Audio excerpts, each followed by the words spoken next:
Right, welcome everybody. Thank you very much for joining us. This is the second one of these discussions we've had today. Our first at 11 o'clock was very lively, interactive, very interesting. I'm sure this will be the same. I have a question to start things off, because this is what we're going to be discussing for the next 45 minutes. What are you doing with your relationship capital? So this is something that you have a limited amount of resource that you can invest in critical relationships. And in good times, people often spend that unconsciously. It gets dissipated. This is a moment, we think, for people to do this more consciously, to think more carefully about where they invest their relationship capital, not just now, but also when we re-emerge into the new normal, so that they're strengthening the relationships which are critical to their organization. And that's what we're going to be discussing in the next 45 minutes, how you just make those decisions and what you do about it. And with me I'm Stuart Maister, as you may know. With me is Kevin Bourne-Smith. Hey, good afternoon, everybody. Just to say, somebody said to me the other day, are you sitting in a sauna? This is hello from my garden shed room in Buckinghamshire. My background is one of focusing on building long-term relationships, and the more I've done that, the more I've realized that true success in a relationship is created when both parties feel that they're getting a lot from it and they want to expand it, and that's what I'm fascinated in sharing with clients today. And that's me. For those that don't really know me, my background is a broadcast reporter, but I've run a bunch of communications businesses built on narrative since then. And what's really interesting to me is that the story you write creates the reality that follows. And in terms of relationships, critical relationships, you need to write a story of how you're going to engage with those people, and then write the story with them and build a narrative with those important relationships about the reality you're trying to create together. And that's kind of some of the stuff we want to talk about while we're here today. Let me just have a bit of housekeeping, which is that we're recording this. So please bear that in mind with any contributions you want to make.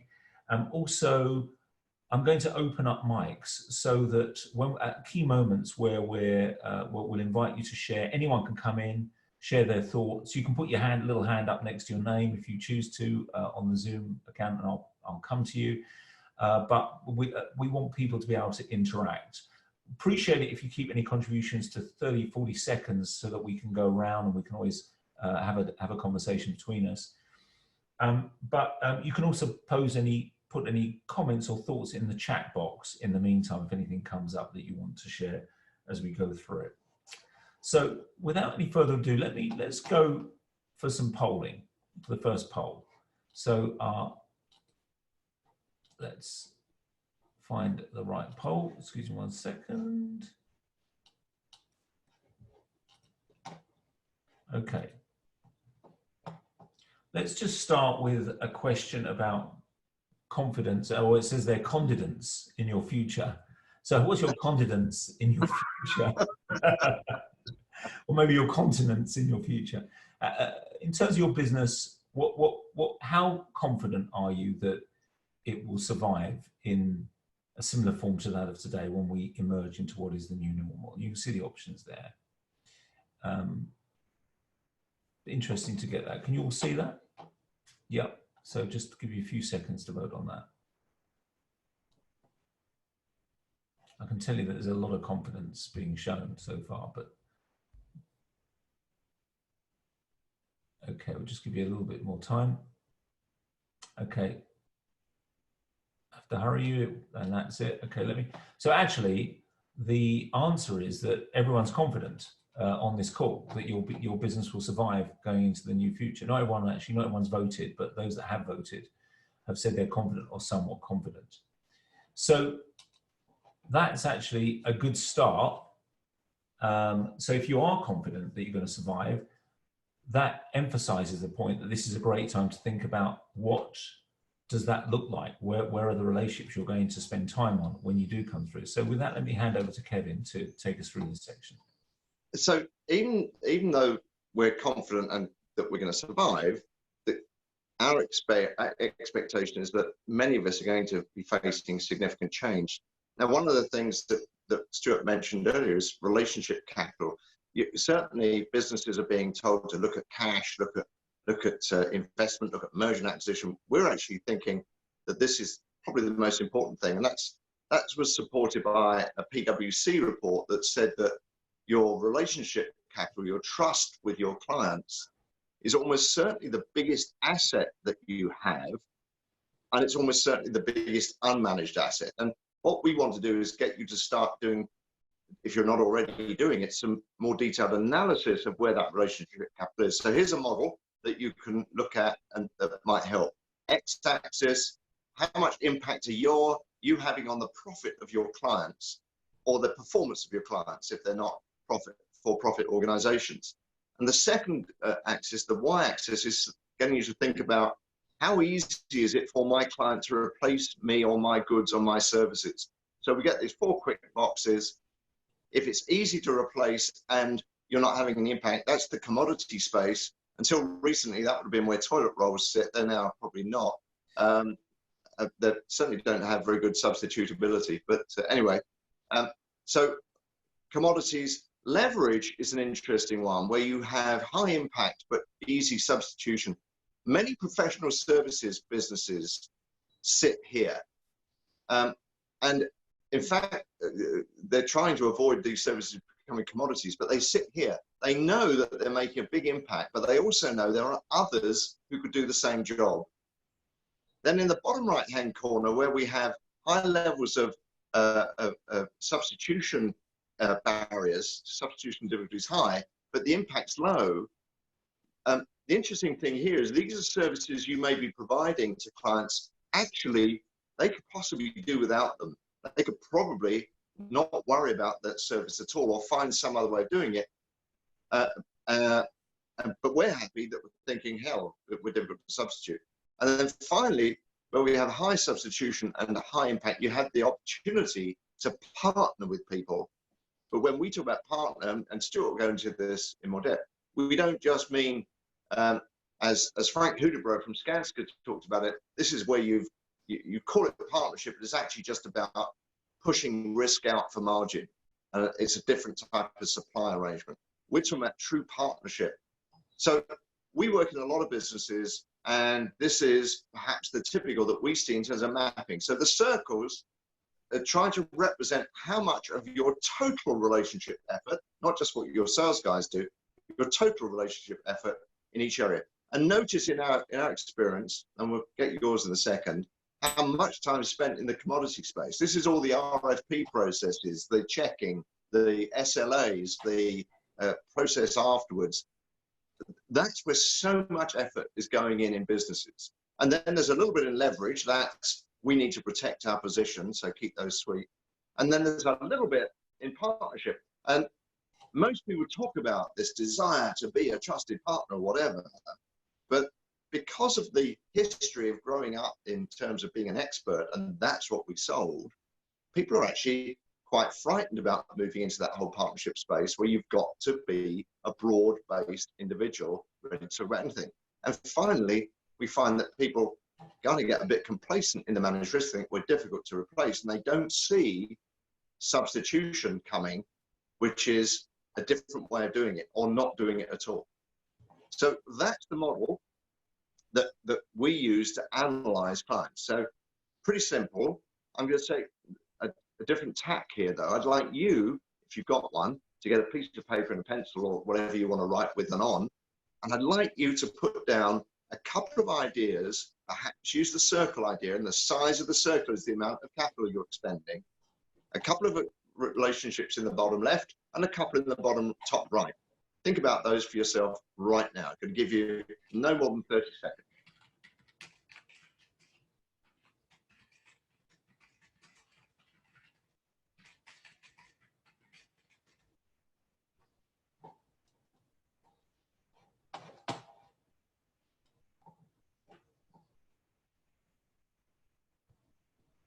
Okay, so keep those back for a moment. Don't lose sight of those. Clearly, what we're saying is, as we come out of the COVID crisis, we're going to have less potentially relationship capital. We're going to need to rebuild relationships. We think that this effort needs to move. And we think it needs to move rapidly to the partnering and perhaps even ecosystem approach to building value with each other. Stuart, I think you wanted to make a point here. Yeah, before we open this up for discussion, there are two ways that we see to make that move from commodity to partnering. If you're supplying a key account or a client, the first is to do the analysis to say, where are we already in that box? So who do we already have a partnerial relationship with because we have a fantastic relationship, or because we're very difficult to substitute, we're highly valuable? And actually that leads to a discussion about what are the other organizations, companies that we should be working with who have the same profile that we are most valuable to. So that's the first thing.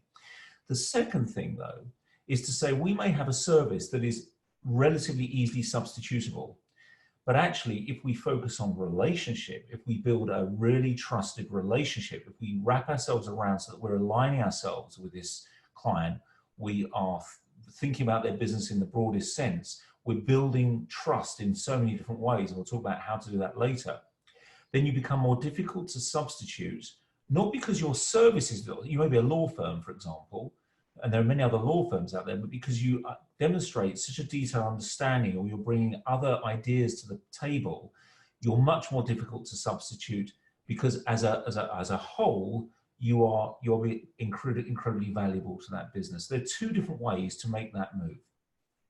Now, at that point, let me just go down and allow anyone, I'm just going to go down and if any of you want to come in there, and we'd love to hear from you about what comes up for you when you see that. What are you seeing, both in terms of your market, maybe your company, and the market and the industry in general, the market in general, in terms of where people are in those graphs and what they're doing to make that move to the top right hand corner.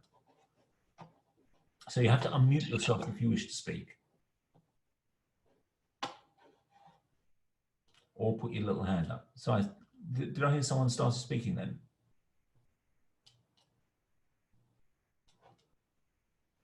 No, if not, let me ask Duncan. I see Duncan's there. You can hear me, Duncan, and if you could unmute yourself. So Duncan Sibley works for Cisco, working with a key partner. In terms of both, maybe, I don't know whether you've talked about Cisco, but in terms of the organizations that you work with and your colleagues work with, where do you see them on this graphic largely? Hello, Stuart. Thanks for putting me on the spot, by the way. But firstly, apologies, I joined late. But I think at the moment, in terms of where we as an organization, from a Cisco perspective, are looking at this, is how do we, in the current climate and crisis, add additional value to our customers to help them through this current period that we're in. So, you know, one of the things that Cisco is very good at is sort of putting people before profits, for example. That's something that our chairman is really sort of has a real strong understanding and thinking about customers in that sense. So a lot of the stuff that we're doing, for example, is putting out free offers. So, you know, the shift to working from home, we've seen this monumental shift from, you know, the normalization of going into the office and having those relationships that we normally have at an office location, to now being on our own in our homes without the technology infrastructure that we're used to in the office. So some of the things that we're doing to help partner, for example, is to be a partner to our customers by offering them our technology to enable them to spin up sort of remote working quickly, fastly, and efficiently. Right. That's kind of where we are, I guess. Thank you. From a Cisco perspective. Can I help? Come in. I'd like to ask, if I may, Stuart, Ashley from PwC, if I'm going to put you on the spot, Ashley. The reason I'm doing that is we had a very interesting input from Julian this morning, Julian Gray, and he was talking about the pressure to keep the firm busy and build relationships, and how you were having to make those kind of decisions. Would you care to give your view on the need to build partnership? I mean, so I actually kind of see this as a real opportunity in the sense of building long-term trust with our clients. So clearly in the professional services world, we've got we're spending a lot of time thinking about how we can support our clients through this time. And as sorry, I missed your name. The chap from Cisco was talking about Duncan. Sorry, Duncan. That we're looking at ways in which we're not necessarily looking to commercialize, but actually support our clients, whether it's through funding or gaining access to funding, how we can help them reassure their workforce and organize their workforce in a way that enables them to continue to operate in the kind of most efficient way. And I guess through that, we've been trying to strive to be in that partner bucket by helping them through this time. I think in terms of the point that you mentioned in terms of Julian, so clearly, you know, in these times, you've got we're a people-based business offering advice, you know, in various different areas. So there is a degree where we're looking at how we can keep the utilization of our organization up as high as possible by repurposing people, by looking at, you know, training and other things that again can help support the contact that we're having with clients on a regular basis through this time. And I think that's the key thing that we're looking at in terms of driving our activity towards the partner bucket, is that client contact and almost being that external sounding board to help people through this time. Can I ask just across?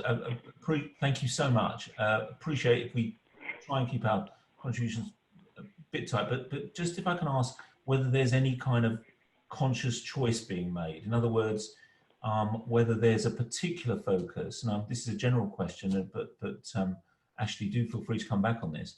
Whether there's a particular focus on those clients where you feel you can build the most relationship now, or whether this is an across-the-board piece and that we're available for everyone and we're acting as this sounding board for anyone that wants it.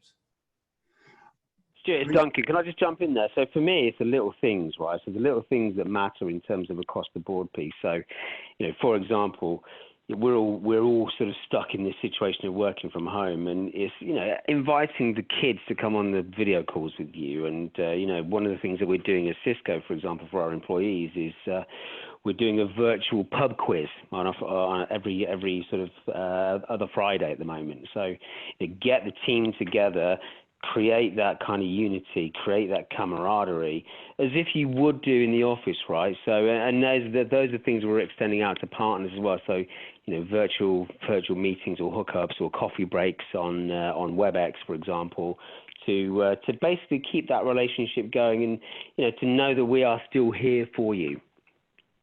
It goes beyond the business element for me.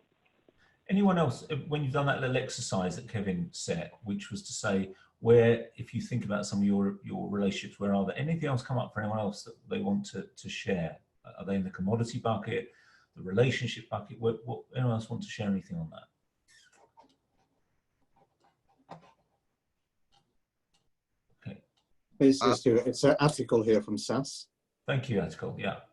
Yeah. So I think it's interesting. So as a company, I mean, we all like to sort of see ourselves as not being commodity, but a lot of our customers may well see us as a commodity now. I think just to chime with some of the things that the last two speakers were saying, this is clearly an opportunity here, both to help and support our customers, but also actually to use this time to, show innovation. And with both of those actions, I think we can start to shift the needle from the perception of the company being a commodity product to being more of a partnership relationship. So we've sort of gone to a few of our customers and said, well, look, not only, here's some things to think about in terms of innovation. So for example, this is how you could get a bit closer to your customers at this time, but equally, start, with the customers to say, well, look, at some point we will all need to come out of this. So this is the sort of things that you can start thinking about in terms of how do we come out of this, and pass on information. So, for example, when eventually companies look to go out of these hibernation states that many of them are in and move back to normal business, then there are parallels for that in the past. And for example, with a lot of the retailers that we speak to, the obvious parallels are with things like new product launches.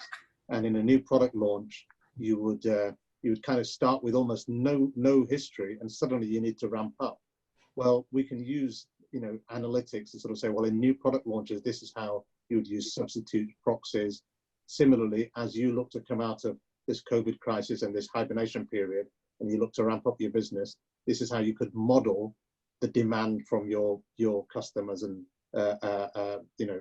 requirements in your business, cash flow, etc., etc. So this is a chance to go from commodity to partner by innovating and adding value.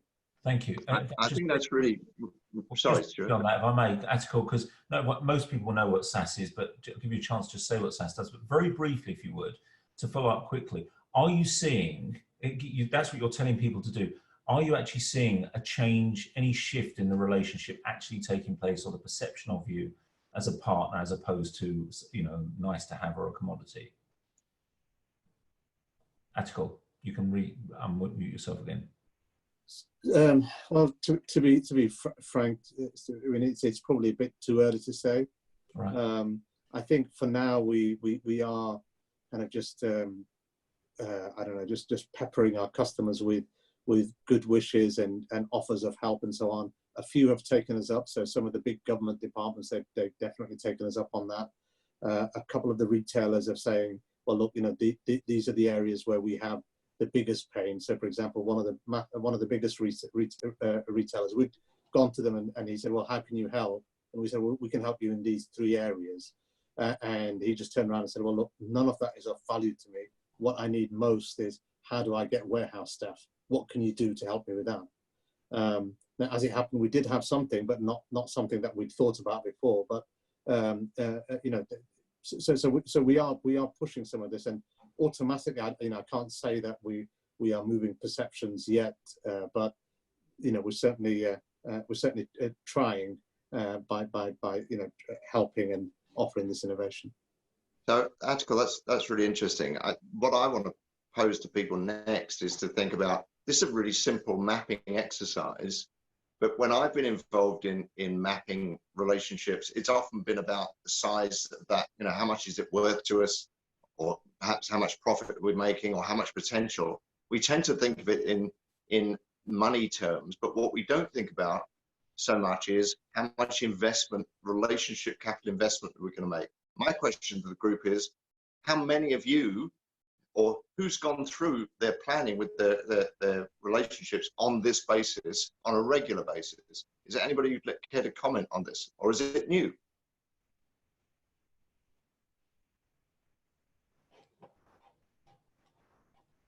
Jeff, I might invite you to come in there, because you're obviously focused on one big strategic account, and I know you've been doing a lot of work on thinking about that account recently, but how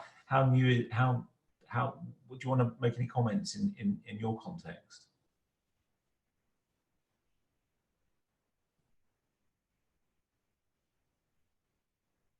Your mic's off, but we can't hear you. I'm sorry. Yeah, you're unmuted, Jeff. You're unmuted, but we can't hear you for the moment. Okay. Well, is that better? Can you hear me? Yeah, I can hear you now. There you go. Okay. Yeah, so Jeff Hayes from Skanska, and specifically talking about Network Rail. So we're at the start of a journey with Network Rail. Both organisations are we both recognise that working collaboratively and more in partnership, we both get more out of it. But we've still to work out how we do that in practice. But this particular situation with COVID-19 at the moment is bringing us closer together in a personal way. So we've shared messages between CEOs and other areas, other levels of the business, in the same way that article from SAS, we've offered help. Tell us how we can help you. We've got people. We might be able to redeploy people to help get Network Rail back to business as usual. But in terms of a plan structure yet, we haven't got our thinking in place to be able to do that. We're just at the start of this journey. So that's really helpful, Jeff. I mean, so look, this relationship capital idea, I think, is an important one. We believe that this kind of analysis can change, but it's not just about analysis of your clients, it's just supply chain as well. And doing exactly the same thing and looking at, are we spending too much time with commodity where we should be using systems to do it, and not enough time in partnering, true partnering. And we're talking about what we mean by true partnering and ecosystem thinking in a moment, but clearly the same thing should be true. We need to move this to where the highest value and the highest level of protection for our relationship sits, and that's in the partnering level. So Stuart, I was going to invite you anyway to say, we think there's ways to achieve this, and I think you can describe it to us. Well, yeah, sorry, forgive me, Kev. The point I want to make was, you may be thinking about this as which of my suppliers are commodities and which should be partners, but there is a danger in many procurement that they seek to commodify suppliers. We all know what we're talking about here, when actually that's not the way they're going to get the most value from their supply chain. Jeff actually just mentioned, Network Rail is a major, and I know they're grappling with this, and many of the big government procurement eyes, is they talk about partnering, many of them, but actually still seek to commodify through the RFP process. So our thinking is, by changing that, you actually get much greater value from everyone involved. I just want, if I may briefly, Andy Birtwistle is an expert in the supply chain, so it'd be a shame not to hear from Andy in this, in terms of whether you're seeing people managing supply chains seeking to be more collaborative and partnerial, or whether they are still being very commodified and transactional in the way they deal with supply chains. What's your view? And has this crisis changed anything? Hi, Stuart. I don't know whether there's any, I guess there must be something like that going on at the moment, but I think as a general trend anyway, that's absolutely the way supply chain management is going. As the taking cost out of supply chain, people tend to sort of drain the swamp in terms of looking at their own business and looking in silos. And I think there's a general recognition that partnering is the way to help manage how people transact, how demand is placed on suppliers, and then giving them a better chance of becoming more effective and more efficient. So I just think it's the general direction, and maybe a crisis like this will dramatically change the way people operate. Maybe they think that that's the way to do it in theory, but now realize that they really need to put those things into practice. So it may well be a real tipping point in the way supply chains are managed, and people think about relationships in supply chains and actually implement stuff they've been talking about for a long time. Thank you. Andy runs supply chain practice at Concentra, which is has amazing software for supply chains.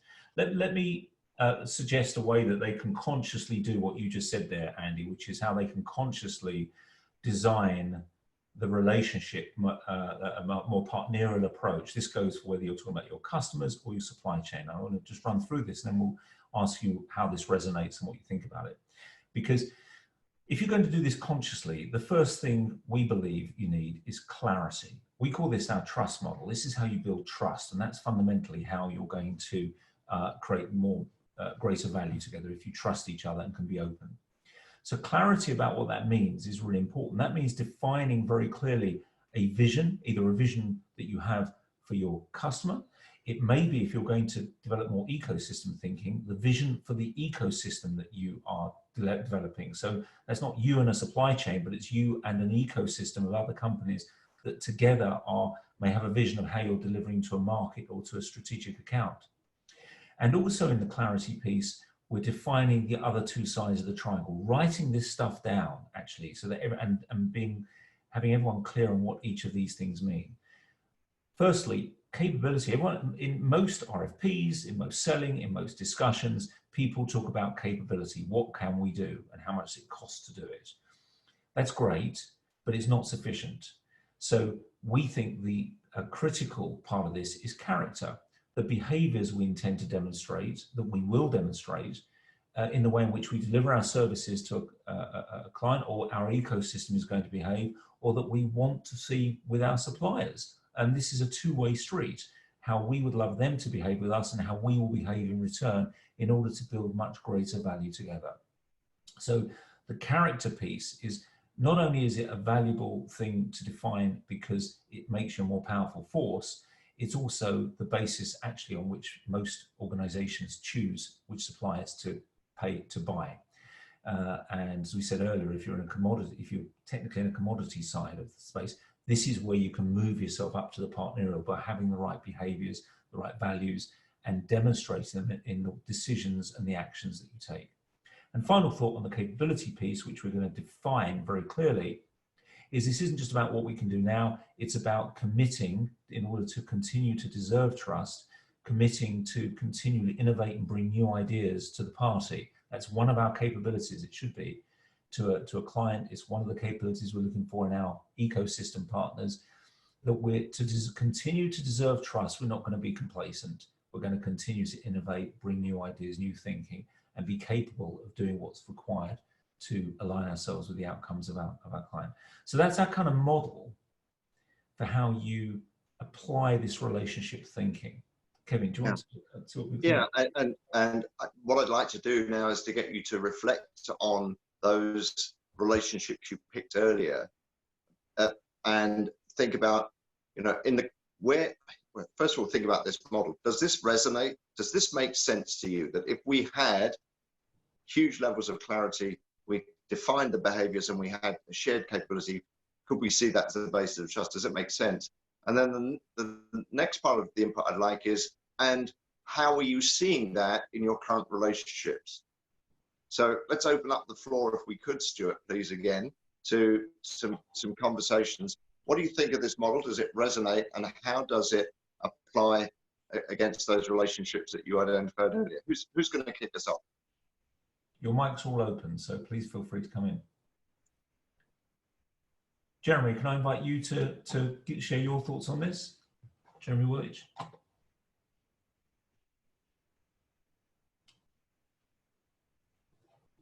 Stuart, I noticed that Jeff opened his mic up, so perhaps we'll kick off with Jeff. Maybe Jeff.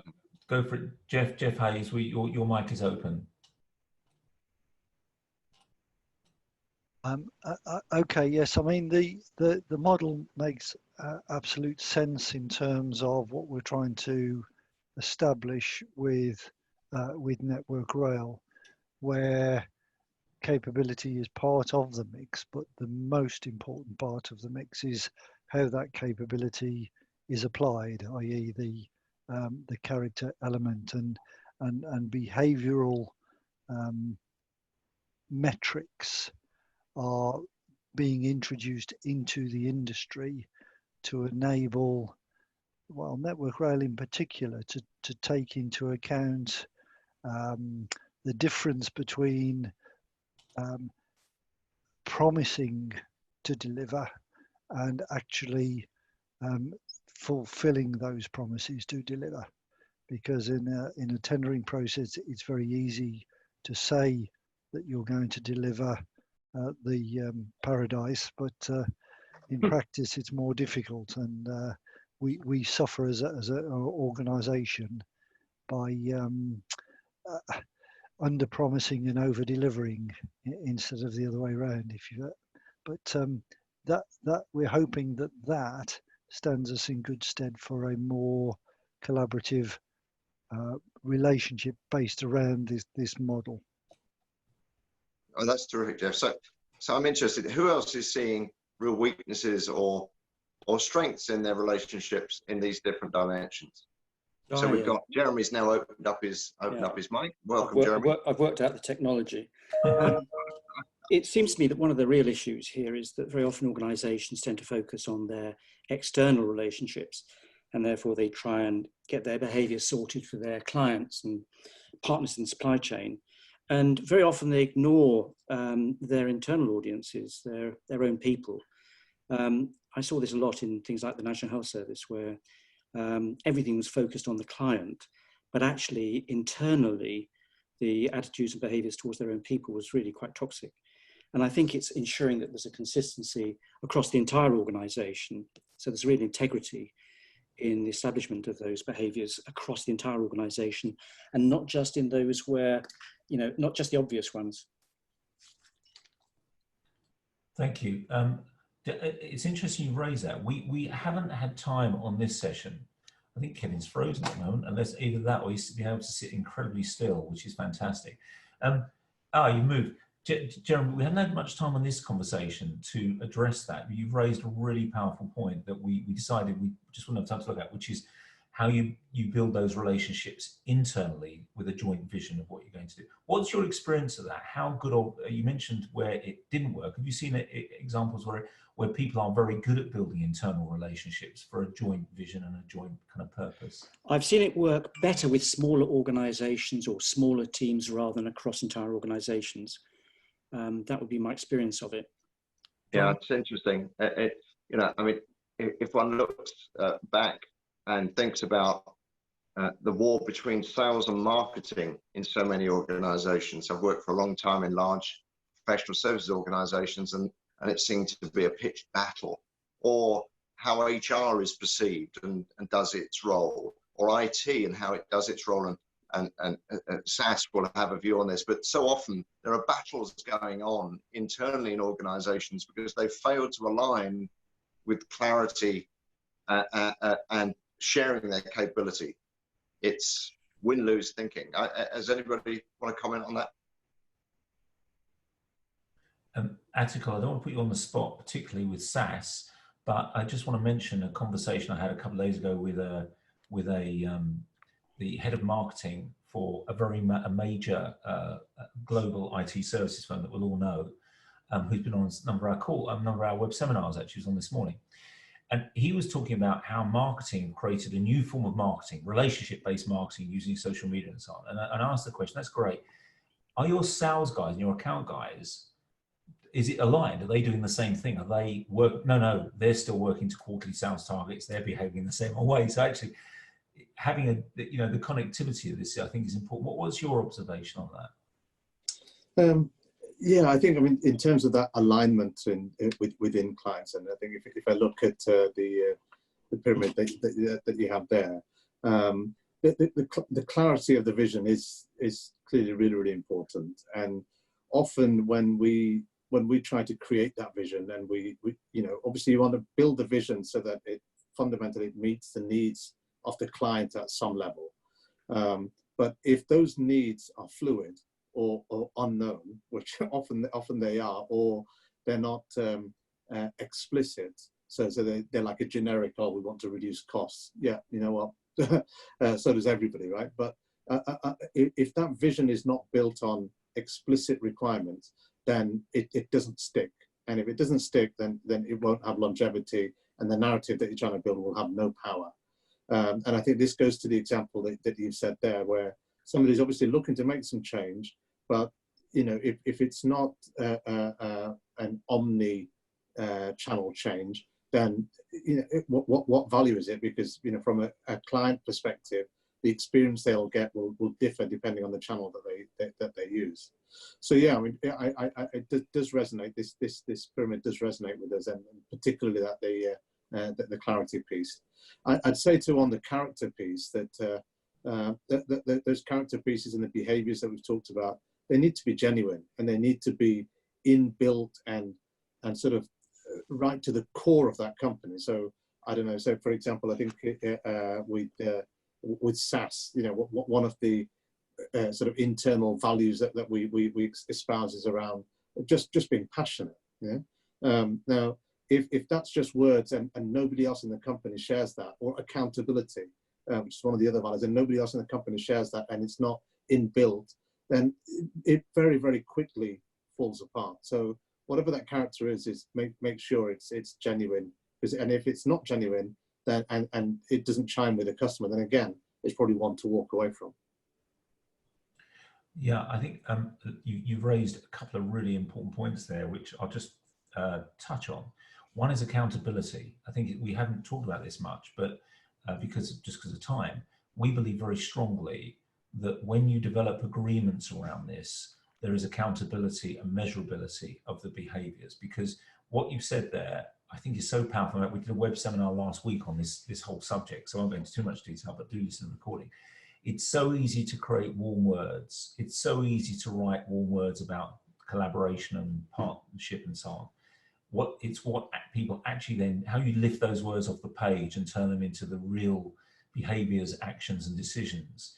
That's the critical thing. It's the stuff that we do actually in our work, is help people do that. And I think that's often where the gap is.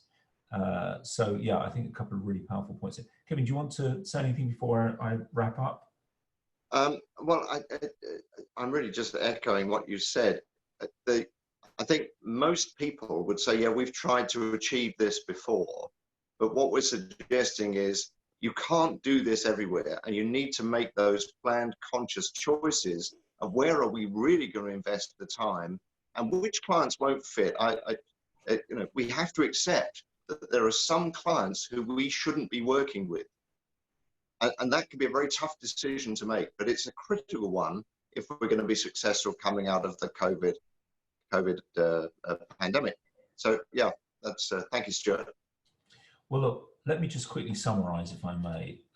What we've tried to do in the last 45 minutes is just really think through with you where you invest your relationship capital and what that means, what you do about it. And that triangle that we shared is one of the ways in which we think you can frame your thinking on that. This is the stuff that we obviously do. We work with a lot of companies. We've rattled through this, but you may want to take away, at least if you take at least one great idea from this session and you can use it, then we would encourage you to do so. This is one of a series of web seminars that we've been doing. We started last week. This is the second. We've got another one next week on selling in the new normal. So if you found this useful, two things: please share the recording of it when you get it with those you think might find it interesting. Obviously, we'd love you to do that. And secondly, do please look out for the links to next week's and consider joining us then, and again, sharing that link too. But in the meantime, be healthy. Thank you so much for joining us, and hope to see you on the next one.